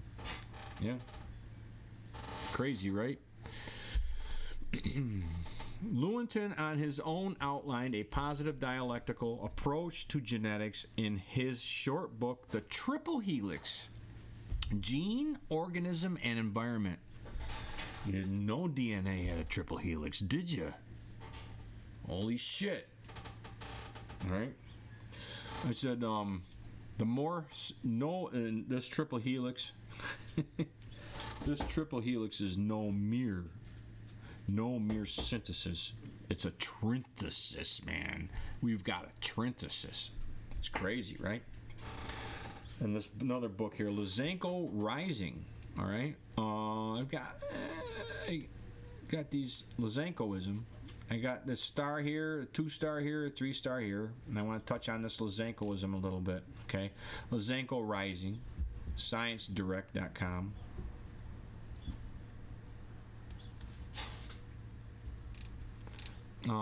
This is a Der Spiegel magazine cover. I got this Victory Over Genes. Victory Over Genes on epigenetics. And epigenetics isn't just genetics. Epigenetics is post-genetics. Like things that affect your genome or things that affect your genealogy and your inherited self from post-genetics, from your environment, your culture, the stuff that you acquire. I don't know. I guess if giraffes eat leaves, and stretch your neck long enough then you'll pass that long stretched neck on to your kids. I don't know. I always wondered about that too, because if that was the case, wouldn't calluses be inheritable? Because if people, the working class, they get the calluses on your hands. I mean, if they're just because your cultural environment, you got all these calluses, right? Wouldn't you pass that on? Everybody's still born without calluses. I don't know. Anyway, I'm just a landscaper. But anyways, Victory Over Genes. The cover of Der Spiegel on epigenetics in 2010, Der Spiegel, right? This guy wrote this article. When I recently unwrapped my weekly delivery of German magazine Der Spiegel, on the cover was a blonde woman.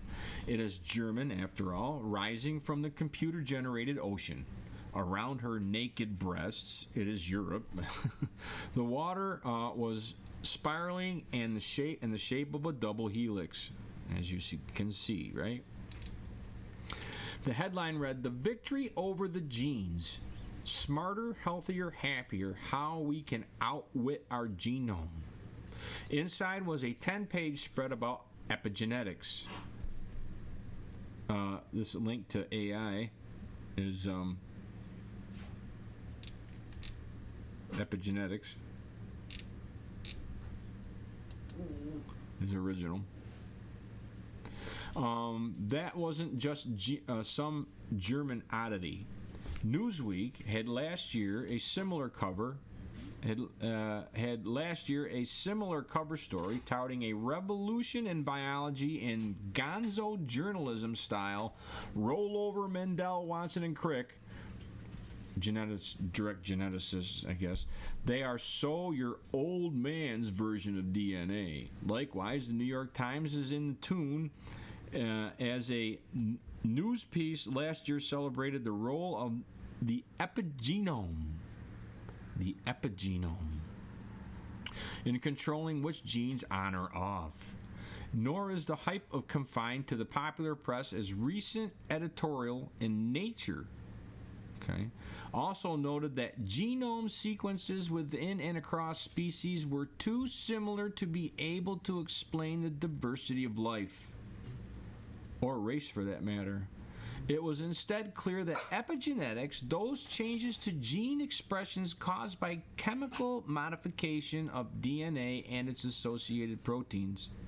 Epigenetics, those changes to gene expression caused by the chemical modification of DNA and its associated proteins, could explain much about these new similar genetic codes are expressed uniquely in different cells. They're expressed uniquely in different cells, in different environmental conditions, different chemicals from different environments, right? And at different times.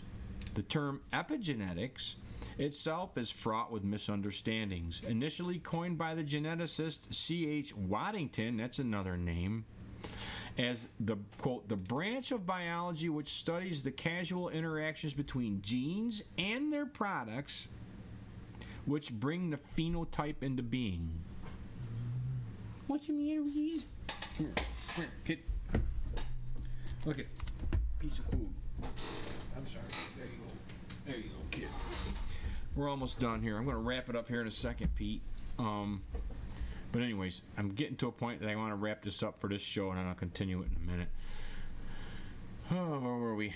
To bring the phenotype into being. The word epigenetics has undergone one of the most curious shifts and meanings that characterize language evolution. Boy, that's just everywhere and progressive. That's just a progressive thing to evolve master manipulation of language so that nobody understands what the hell they're saying to each other.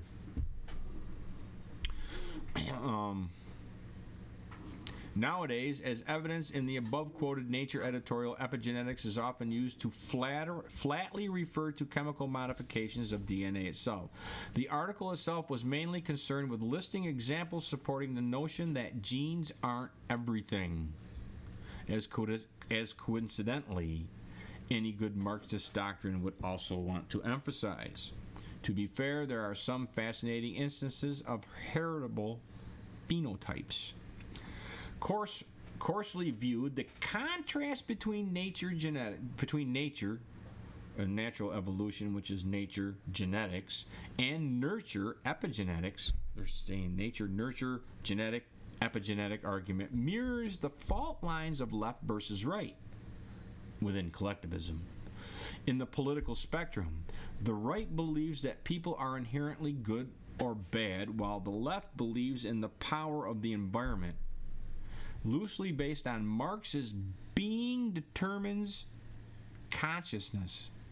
And Marx's being determines consciousness. If you change the environment, you better the person. If you change the environment via redistributive justice, via the implementation of socialism, via the implementation of more and more communism as the cure, if you change the environment to a more and more socialist or more and more communist environment,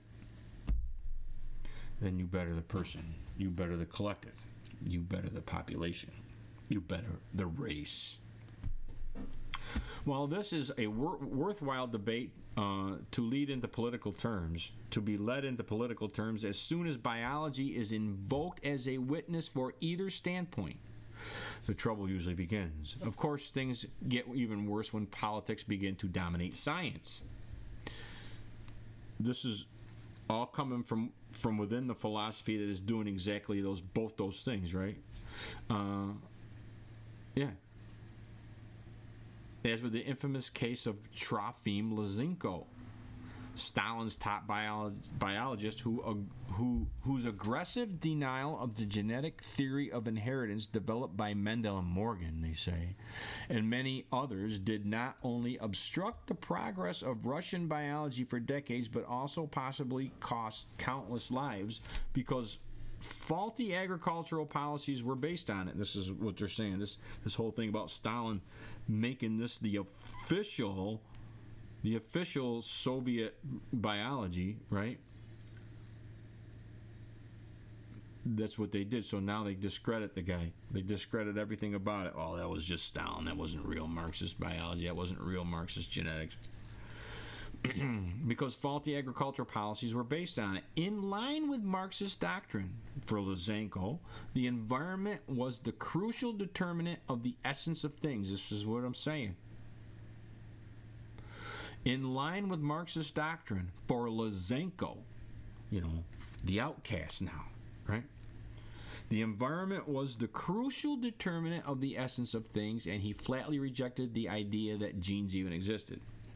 At a time when Avery, Hershey, and Chase had published their main findings, and Watson and Crick, that's into some other ones that are up there with Mandel, were well underway to unveil the structures of the heredity material. Of course, no one doubts the existence of genes. Of course, right? Not even the popular press would go that far. But some of Lysenko's other tenets sound suspiciously familiar in the light of the new epigenetics hype. In particular, the idea that the environment can induce heritable changes in the organism, which is where we are now with the whole genome thing, right? Isn't that what the genome is? It's post just genetic. Now we're going genome, which includes the effects of the environment. So despite whatever trivial bullshit spats, this is me in blue here. So despite whatever trivial bullshit spats between the different branches of genetics or evolutionary biology, the Marxism of Lysenkoism is still systemically inherent to not only biology, but the whole of science, including public health. Hang on a second, wheeze. Including public health. We're almost done, dude. All right. Anyways, okay, this is, I gotta go up here for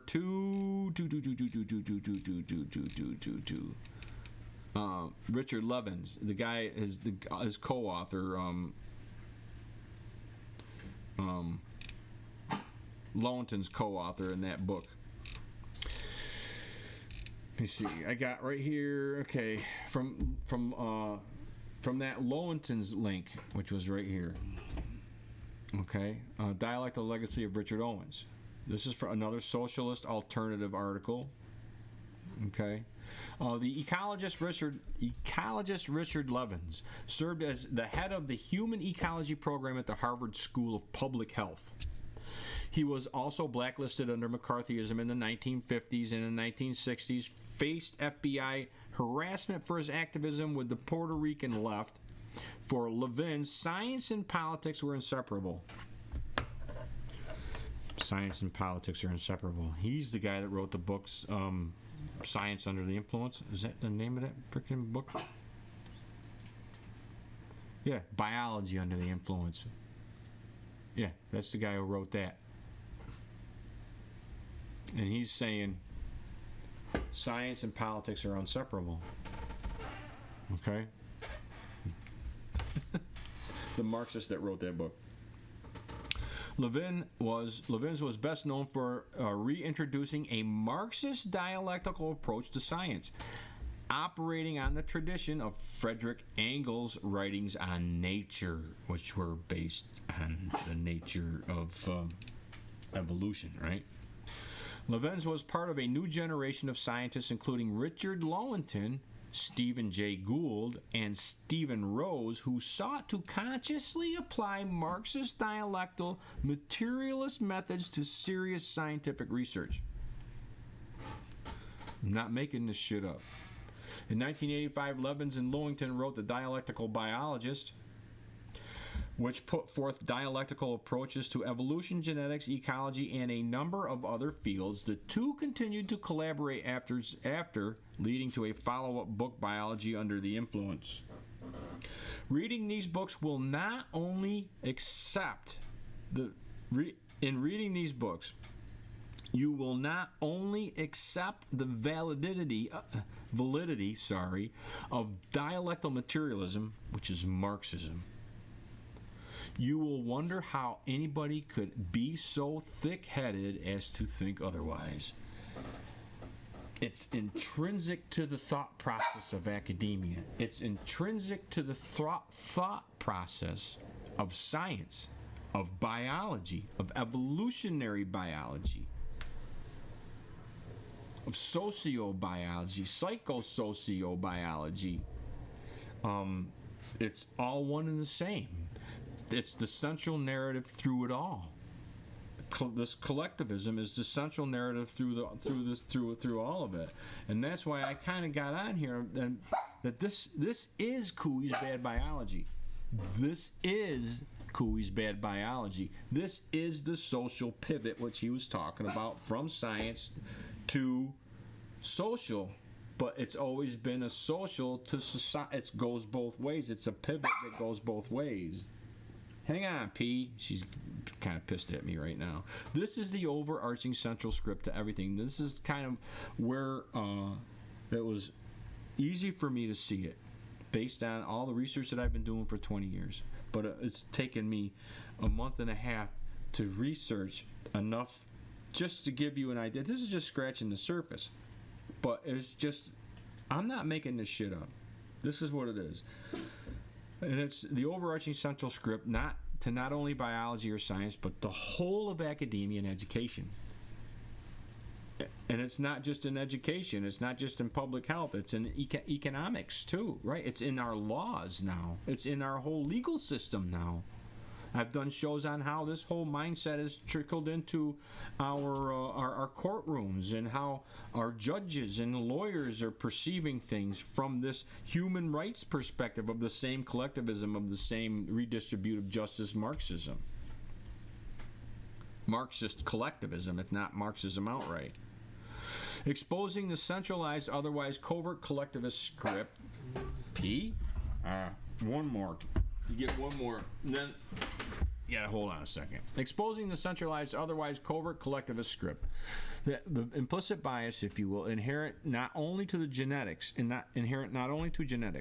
but pretty much all contemporary sciences. Not to mention scientists, including Einstein himself. The smartest man ever was a socialist. Written interview with John Bellamy Foster. The whole of academia and very underlying foundation both of the fascism of public-private partnerships between governments and its so-called private corporation partners, and the centralized progressive public policies and public health that result.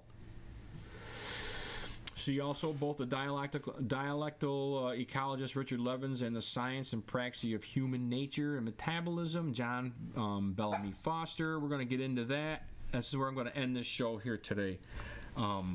Basically, trying to show you that reading these books, you will not only accept the validity of this dialectal materialism, which is AKA Marxism, right? You will wonder how anybody could ever be so thick-headed as to think otherwise. It's just going to be nature.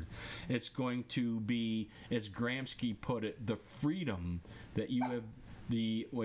Is the conformism. It's going to be it's the conformism, as Gramsci put it, that's been taught to you as freedom. That's what he called for. That's exactly what's happening here. So your academic freedom is actually a conformity, and everybody in the medical freedom movement, the doctors in the medical freedom movement, they can't escape it because it's all they know. They can't escape it because it's all they know. 99.99% of the people in academics anywhere. And I think Dr. James Thorpe referred to it as the mental metanoia. Only like 1% of people out there have what he referred to as the mental metanoia, including himself, to be able to see where they are stuck in this mindset, in the script. They're stuck in the script and they can't get out. This is what I'm trying to point out. But we're going to get into this whole thing here when I take off from here under this biology under the influence. We're going to touch on that and how it's infiltrated into everything else here, including down into Hotez's and man's science under siege. It's all the same shit. It's all the same shit. That's where I'm going to leave it off for today. I hope you got something out of the show. I'm trying to put it out there to... This is what I see. From a liberty perspective, I see that, Dr. Jonathan Cooey's Bad Biology 101 and the social pivot that he's been talking about and the whole evolutionary, Darwinian evolutionary processes intrinsic to, to not only biology but all of science and academia. I see it. I think I see what he sees. I don't know if he's seeing the same shit that I am, but I'm telling you this from a liberty perspective, this is it. He's onto something. And he's the only other one. The only other one out there that's even called anything in any question about this central narrative in the sciences and in our education and academia. And I just hope you got something out of the show. I look forward to seeing you on your next come here, kid. What do you say, Pete? What do you say, huh? What do you say? What? Wanna go get him? Huh? What do you say? Are you done? Are you happy? You tell him what you think. What do you got? What is it?